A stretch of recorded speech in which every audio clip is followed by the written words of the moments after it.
যিসকলে কৈছে মিয়া মিয়া মিয়া, আমি কিন্তু মিয়া নহয়, আমি প্ৰকৃত অসমীয়া। মোৰ জন্ম এইখন অসমত, মোৰ দেউতাকৰ জন্ম এইখন অসমত, মোৰ ককা আইতাৰ জন্ম এইখন অসমত। গতিকে যিসকলে মিয়া মিয়া মিয়া এই শব্দবিলাক কৰিছে তেওঁলোকে মনত ৰখা উচিত, আমি মিয়া নহয়, আমি প্ৰকৃত অসমীয়া। আজি গোটেই অসমীয়া জাতিটোৰ পৰা মই কেইটামান এনসাৰ বিচাৰিছো আৰু আপোনালোকে যিজনেই এনসাৰটো জানিব কমেন্টত জনাই মোক উত্তৰখিনি দিব। মোৰ প্ৰথম প্ৰশ্নটো হৈছে যে অসমীয়া মানে কি বুজায়? খিলঞ্জীয়া মানে কি? মিয়া মানে কি? সন্দেহযুক্ত বাংলাদেশী বুলিলে আপুনি কি ক'ব বিচাৰিছে? অসমত মিয়াসকলৰ অস্তিত্ব নাই নেকি? অসমত মিয়াসকল মুছলমানসকল কেতিয়া আহিছিল? অসমত আহোমসকল কেতিয়া আহিছিল?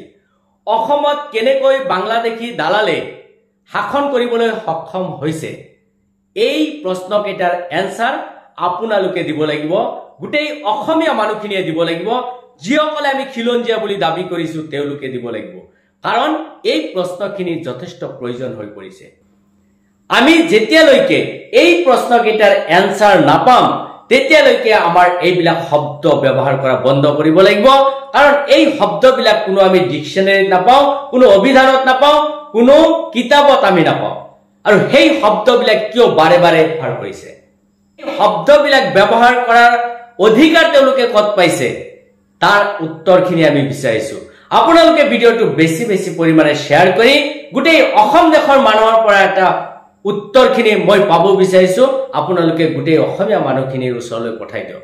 আজি যিসকলে ইতিহাস অধ্যয়ন নকৰে, ইতিহাস সম্পৰ্কে যিসকলৰ জ্ঞান নাই, তেওঁলোকেই অসমীয়া অসমীয়া অসমীয়া এইবিলাক শব্দবিলাক ব্যৱহাৰ কৰি আছে। কিন্তু যিসকলে ইতিহাস অধ্যয়ন কৰে, ইতিহাস পঢ়ে, আপোনালোকৰ হাতত প্ৰত্যেকৰ হাতত ডাঙৰ ডাঙৰ মোবাইল আছে, গুগলত মাৰি চাওক মুছলমানসকল কেতিয়া অসমত প্ৰৱেশ কৰিছিল, আহোমসকল অসমত কেতিয়া প্ৰৱেশ কৰিছিল। মুছলমানসকল 1300 শতিকাৰ পৰাই অসমত প্ৰৱেশ কৰি আছে, অসমত অস্তিত্ব ৰৈ আছে। আহোমসকলেও 1300 শতিকাত পাটকাই গিৰি পৰ্বত পাৰ হৈ অসমত প্ৰৱেশ কৰিছিল। যদি অসমৰ মুছলমানসকল বিদেশী হয় তেতিয়াহ'লে আহোমসকলো বিদেশী হ'ব, কাৰণ তেওঁলোকে বিদেশৰ পৰা আহিছে। আৰু এটা প্ৰশ্ন আপোনালোকক মই সুধিছো, সেই প্ৰশ্নটো হৈছে যে অসমখন কেনেকৈ বাংলাদেশী দালালে পৰিচালনা কৰিছে, তাৰ এনসাৰটো পাব লাগিব। আজি শৃংখল চলিহাৰ নিচিনা ব্যক্তি এজনে কৈছে অসমৰ বিধানসভাৰ এজন সন্মানীয় MLA আশৰাফুল হুছেইন ডাঙৰীয়াক বাংলাদেশীৰ দালাল বুলি কৈছে। মই মাননীয় মুখ্যমন্ত্ৰী চাহাবক আচৰিত মানিছো যে ইমান দক্ষ মুখ্যমন্ত্ৰী থকাৰ পিছতো কেনেকৈ বিধানসভাত বাংলাদেশী দালালে শাসন কৰাৰ সুবিধা পালে।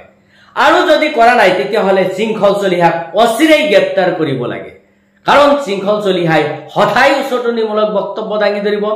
তেওঁ পগলা হৈছে, তেওঁ শিখৰ ভাং মদ এইবিলাক খাই তাৰ ব্ৰেইনটো নষ্ট হৈছে আৰু গোটেই অসমখনৰ মানুহবিলাকৰ ব্ৰেইনবিলাক নষ্ট কৰাৰ চেষ্টা কৰিছে। যি অসমখন মাত্ৰ 126 জন বিধায়কে পৰিচালনা কৰি আছে, আৰু সেই বিধায়কবিলাকক বাংলাদেশী দালাল বুলি কোৱাটো কিমান দূৰ যুক্তিসংগত?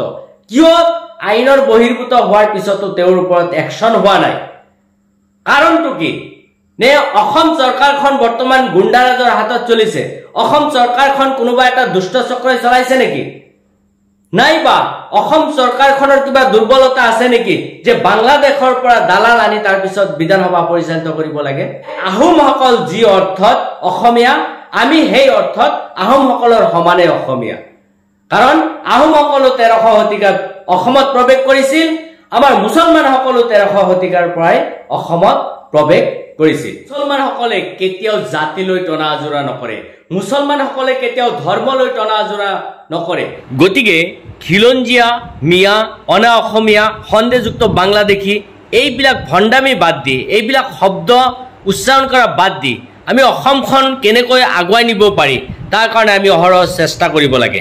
এফালে মুছলমানসকল শিক্ষিত নহ'লে সেইটো দুখ হৈ পৰে, আনহাতে যদি মুছলমানসকল ডক্টৰ, ইঞ্জিনিয়াৰ, IAS, IPS এইবিলাক চাকৰি বা পদবীত যায় তেতিয়াহ'লেও তেওঁলোকৰ খুজুলি উঠে। গতিকে আমি এটাই আহ্বান জনাইছোঁ যে কেইজনমান ব্যক্তিৰ কাৰণে যাতে অসমখন বিপথে পৰিচালিত নহয়, তাৰ কাৰণে আমি সদায় সচেতন ব্যক্তিসকল সজীৱ হৈ থাকিব লাগিব।